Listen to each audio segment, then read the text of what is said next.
Hello, this is Bob Dickinson, and I want to talk to you today about FGA-MCP, which is a new MCP server for OpenFGA and auth0 FGA. The general idea is it's going to give your agents tools, resources, prompts, and docs to work with FGA, either with or without a live server.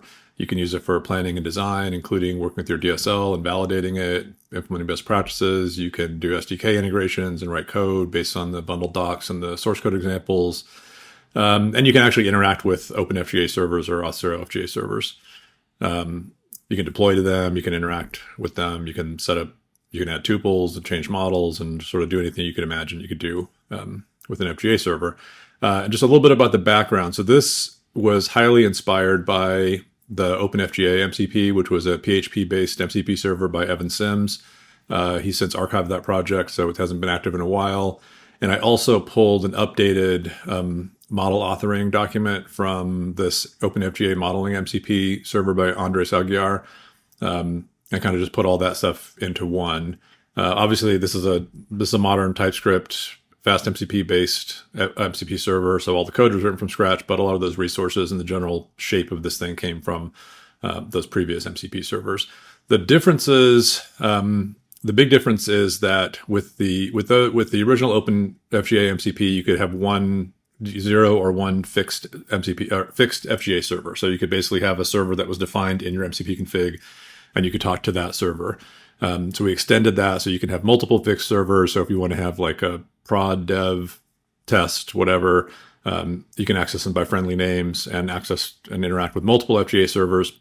And we also had a support for dynamic connections. So if you enable it, then you can also have the agent connect to any FGA server that you tell it to. So you can just give it a URI and have it go point to an FGA server and connect to it and start interacting with it.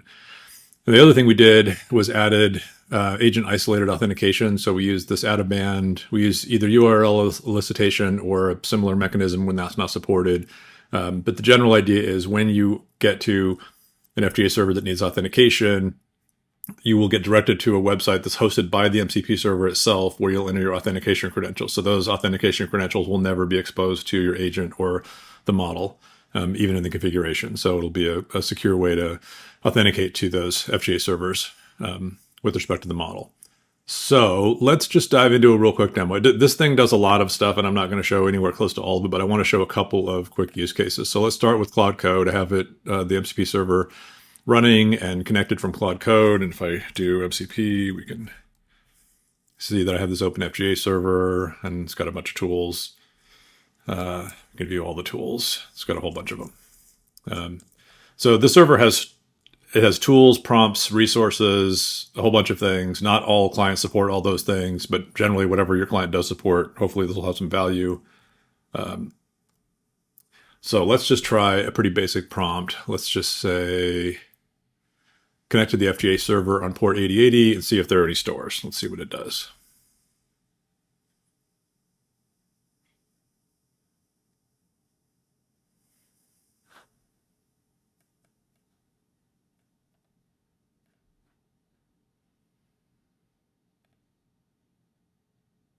Okay, no stores exist. You want to create one?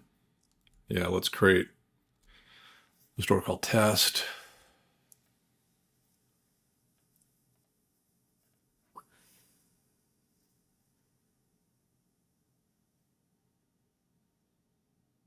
Okay, so we created the test store, and now let's put something in it. So let's create an FGA schema for users accessing files in directories, permissions case, and show me the schema.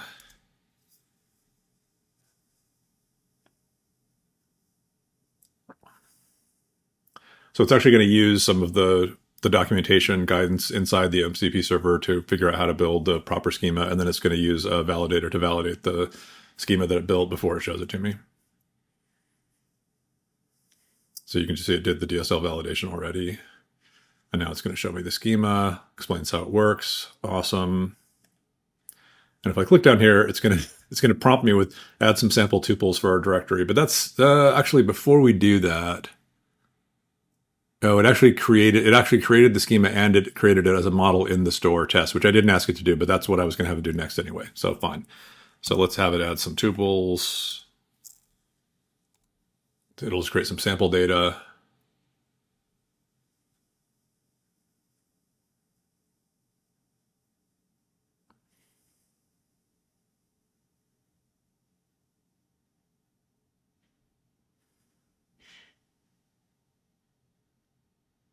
Okay, create some sample data.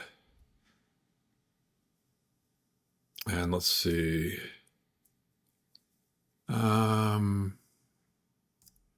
Check if Alice could view the file. Sure. So now it's actually going to do a check on that FGA server with one of those tuples that we just added against the model.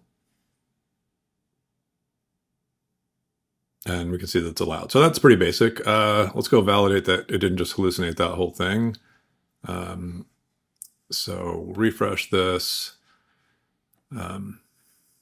This doesn't require any auth, so we'll connect. So here's I'm using the OpenFGA UI to just validate this, but we can see the model that we created. Very nice. We can see the tuples that we added. So we can basically see that the stuff that we saw in Claude Code was not hallucinated and actually happened in real life.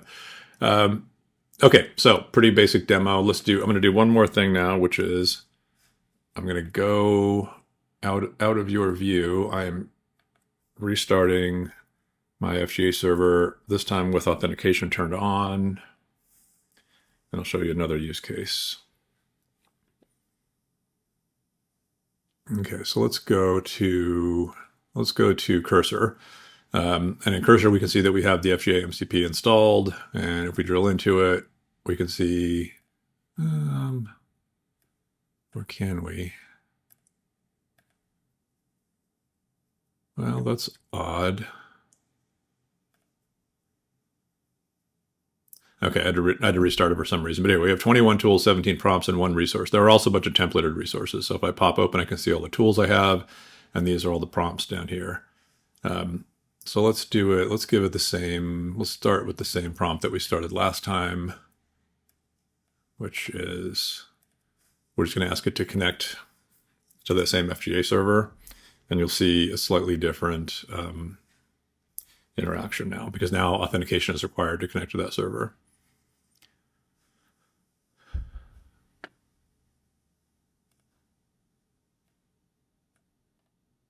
So you'll see it used URL elicitation and said, oh, hey, we need to connect to that thing. It opened the web page. So now I'm going to type into this web page. And we could have done this with an external browser. It would have worked just as well. But I'm going to type in the pre-shared key. That you can also do OIDC credentials if you're using OIDC auth.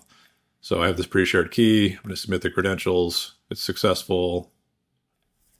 Let's tell him to continue in all caps for some reason. And then we can see that we connected to the server, authenticated, connected to the server, and we can see the store. So interesting. And then let's try one other thing, which is, let's go back here and let's grab the model DSL. And this is just to show how prompts work, which is kind of an interesting feature. Let's give a little more real estate. So let's say that we want to do a security review of the model.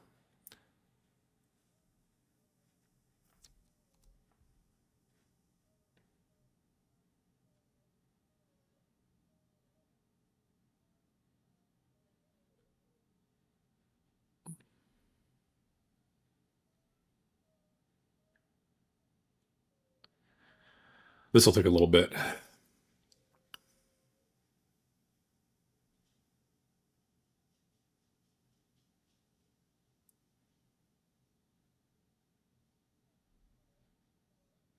So anyway, now we have it got the model, did the security review, assessed it as medium, gave us some strengths and some findings, and some recommended actions and a summary. So that was generated based on one of the prompts that's built into the MCP server, and it used some of the documentation that's built into the MCP server to do this security review. So just as an example of how some of these prompts work. Anyway, that's the gist of it. Hopefully this will be interesting. Go star the repo and let us know how you like it. Thanks.